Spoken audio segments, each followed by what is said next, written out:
சித்தி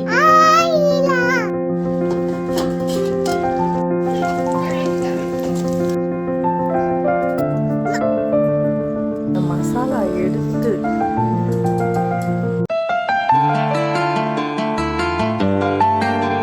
சித்தி இதை சாப்பாடுக்கும் சாப்பிடலாம், ரசத்துக்கும் வச்சு சாப்பிடலாம், சாம்பார் சாதத்துக்கும் சாப்பிடலாம், எதுக்குமே வச்சு சாப்பிடலாம். இல்லை வெறும் ரைஸில் மட்டும் போட்டு நீங்கள் வெறும் பெரட்டி சாப்பிட்டாலே அவ்வளோ டேஸ்ட்டாக இருக்கும்.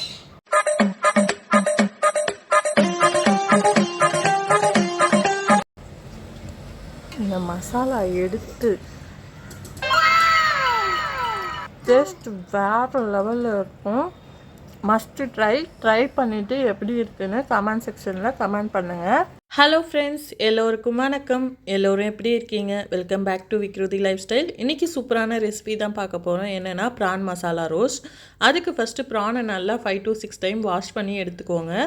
ப்ரானை நல்லா வாஷ் பண்ணதுக்கப்புறமா அதில் 1 ஸ்பூன் சோம்புத்தூள், 1 ஸ்பூன் ஜீரகத்தூள், 1-2 ஸ்பூன் மஞ்சத்தூள் எடுத்துக்கோங்க.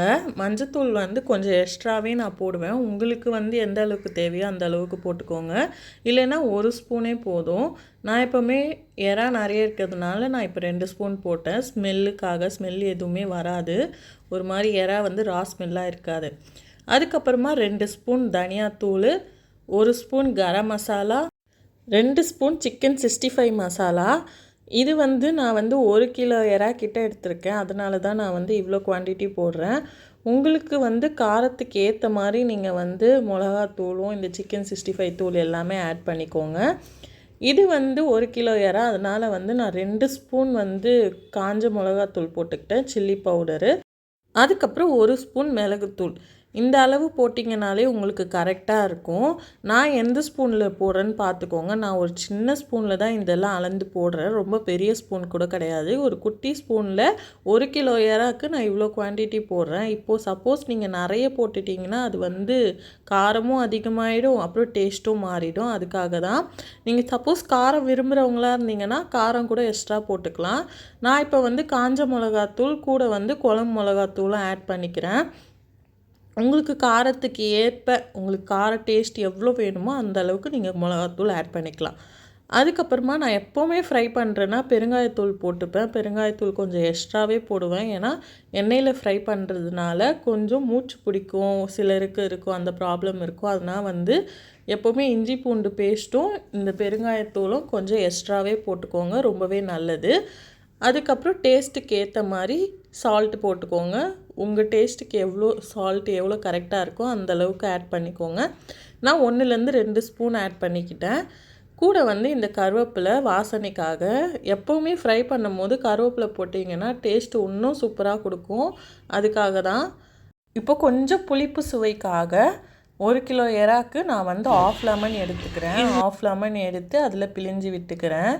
இது பிழிஞ்சதுக்கு அப்புறமா மொத்தமாக எடுத்து நான் இப்போ பெரட்டிக்கிறேன். இது கொஞ்சம் தண்ணி நம்ம விட தேவையில்லை.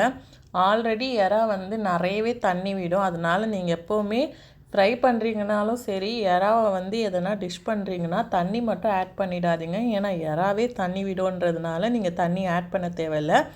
அப்படியே பெரட்டிக்கோங்க. பெரட்டினதுக்கப்புறம் கொஞ்சமாக ஊறணும், அப்படி லைட்டாக ஊறணும்னு உங்களுக்கு தோணுச்சுன்னா கொஞ்சமாக தண்ணி தெளித்து நல்லாவே பெரட்டிக்கோங்க. பெரட்டிட்டதுக்கப்புறமா இதை எடுத்து ஓரமாக ஒரு 10 நிமிஷத்துக்கு நீங்கள் வச்சிங்கன்னா நல்லாவே ஊறிடும். அந்த எறா மசாலாவை கொஞ்சம் அப்சர்வ் பண்ணியிருக்கோம். ஓரமாக வைத்துக்கொள்ளவும். எறால மசாலா நல்லா ஊறினதுக்கப்புறமா அடுப்பில் கடாயை எடுத்து வச்சு அதில் 3 டேபிள் ஸ்பூன் ஆயில் ஊற்றிக்கோங்க. ஊற்றுனதுக்கப்புறமா இதுலேயும் நம்ம கொஞ்சமாக எண்ணெய் காஞ்சதுக்கப்புறமா பெருங்காயத்தூள் இதில் வாசனைக்காக போடுறோம். அதுக்கப்புறமா சோம்பு கொஞ்சம் 1 டேபிள் ஸ்பூன் போட்டுக்கோங்க. அதுக்கப்புறமா 1 டேபிள் ஸ்பூன் கடுகு போட்டுக்கோங்க. கடுகு நல்லா பொரிஞ்சு வந்ததுக்கப்புறமா ஒரு கையளவு கருவேப்பிலை அகைன் எடுத்து அதில் போட்டுக்கோங்க. இதெல்லாம் சிம்மில் வச்சே பண்ணிக்கோங்க, அப்போ தான் கருகாது. கருவேப்பிலை நல்லா பொரிஞ்சதுக்கப்புறமா நல்லா பொடியாக கட் பண்ணி வச்ச 2 வெங்காயம், அது கூட 3 பச்சை மிளகா. இவ்வளோ காஞ்ச மிளகாத்தூள் போட்டிருக்குமே, இவ்வளோ குழம்பு மிளகாத்தூள்லாம் போட்டிருக்குமே, ரொம்ப காரம் ஆகிடாதான்னு நினைக்காதீங்க. பச்சை மிளகா எப்போவுமே ஆயிலில் போட்டால் வந்து காரம் கம்மியாயிடும். அதனால் நான் வந்து இன்றைக்கி 1 கிலோ இறாக்கு 3 பச்சை மிளகாய், இன்றைக்கி 2 வெங்காயம் எடுத்துருக்கேன்.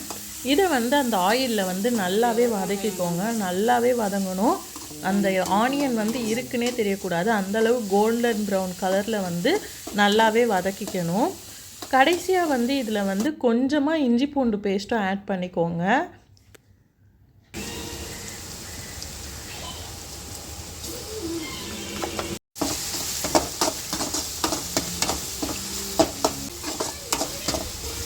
ஏறாக கொட்டிக்கணும்.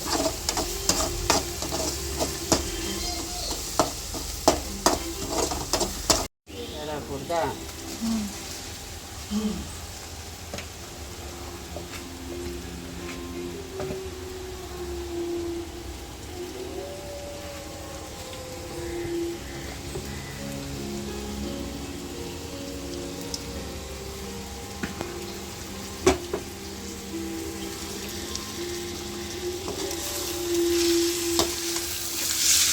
ஏறாக வதக்கி மூடணும். அதுக்கு ரோல் வெங்காயம் நல்லா கோல்டன் ப்ரௌனில் வதங்கினதுக்கப்புறமா ஊற வச்சுருந்த மசாலா எறாவை எடுத்து இதில் போட்டுக்கோங்க. போட்டு ஒரு 2 to 3 மினிட்ஸ் வந்து நல்லாவே பெரட்டி விட்டுக்கோங்க. நல்லா பெரட்டினதுக்கப்புறமா சால்ட்டும் காரம் மட்டும் லாஸ்ட்டாக 1 டைம் பார்த்துக்கோங்க. அதுக்கப்புறமா நீங்கள் தண்ணி எதுவுமே ஊற்ற தேவையில்ல. ஜஸ்ட்டு நீங்கள் வந்து மீடியம் ஃப்ளேமில் அடுப்பை வச்சுட்டு ஒரு தட்டு போட்டு மூடிடுங்க. தட்டு போட்டு மூடிட்டு ஒரு 10 மினிட்ஸ் கழித்து அகைன் வந்து திறந்து பார்த்தீங்கன்னா எறா வந்து நல்லாவே தண்ணி விட்டுருக்கும். பார்க்கவே செம டெம்ப்டாக இருக்கும். அந்த டைமே வந்து ஆக்சுவலாக எறா வந்து வெந்திருக்கும். ஒரு 4 to 5 மினிட்ஸ் தான் எறா வேகிறதுக்கு. இந்த தண்ணி விட்ட டைம்லேயே பார்த்தீங்கன்னா எறா வந்து நல்லா மசாலாவாக சூப்பராக இருக்கும். உங்களுக்கு கொஞ்சம் கிரேவியாக வேணும்னா நீங்கள் இந்த டைம்லேயே வந்து சிம்மில் வச்சு ஒரு 5 to 10 மினிட்ஸ் கழித்து எடுத்துக்கலாம். இல்லை இன்னும் கொஞ்சம் ரோஸ்ட் ஆகணும்னு நினச்சிங்கன்னா அதே மீடியம் ஃப்ளேமில் வச்சிங்கன்னா இந்த மாதிரி கலர் மாதிரி இருக்கும். ஆயிலெலாம் பிரிஞ்சு தனியாக வந்திருக்கும். அப்போ வந்து இன்னும் கிளறி விட்டு அகைன் ஒரு 2 மினிட்ஸ் மூடி போட்டிங்கன்னா அகைன் வந்து நல்லாவே ரோஸ்ட் ஆகிருக்கும். கருகா மட்டும் விட்டுறாதீங்க. நல்லா வந்து மீடியம் ஃப்ளேமில் வச்சு ரோஸ்ட் பண்ணி எடுத்துக்கோங்க. டேஸ்ட்டு வந்து செமையாக இருக்கும். ட்ரை பண்ணி பாருங்கள். நல்லா மசாலாவாக இருக்கும். நீங்கள் வந்து நார்மல் ரைஸ்லேயே வந்து பிசைஞ்சு சாப்பிட்லாம். அந்தளவுக்கு டேஸ்ட்டாக இருக்கும். ட்ரை பண்ணி பாருங்கள். எறா ஃப்ரை செஞ்சு பார்க்குறீங்கன்னா இந்த மாதிரி செஞ்சு பார்த்து எப்படி இருக்குன்னு கமெண்ட் செக்ஷனில் கமெண்ட் பண்ணுங்கள். மறக்காமல் சப்ஸ்கிரைப் பண்ணிக்கோங்க. இந்த டிஷ் பிடிச்சிருந்தா ஷேரும் பண்ணிக்கோங்க. Bye bye friends.